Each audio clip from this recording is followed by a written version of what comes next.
Class 11-এর Bangla তেরেনাপোতা আবিষ্কার। লিখেছেন প্রেমেন্দ্র মিত্র। এখানে লেখক, তোমার সবাই মন দিয়ে শোনো আর লেখো, সবাই সাবস্ক্রাইবটা দিয়ে দাও। এখানে লেখক এবং তার সঙ্গীরা একটা অজানা স্থান, যেটা অজানা একটা গ্রাম্য জনমানবহীন একটা নিরিবিলি স্থানে মাছ ধরার উদ্দেশ্যে গিয়ে একটা অদ্ভুত আবিষ্কার হলো, যেন একটা অন্য জগতের সেই ঠিকানা, যাকে তেরেনাপোতা নাম দিয়েছেন। এখানে লেখকতা সঙ্গীরা বাসে করে যাওয়ার সময় তারা আবার যখন বাসে করে ফিরে আসতে গেল, তখন তারা একটা নিরিবিলি জঙ্গলের মধ্যে দুর্ভেদ্য স্থানে পৌঁছালো।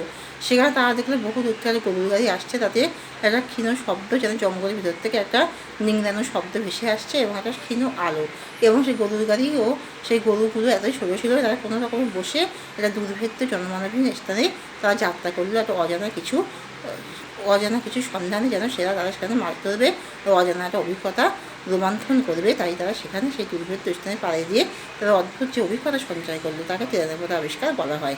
তাহলে এখানেই শেষ করছি।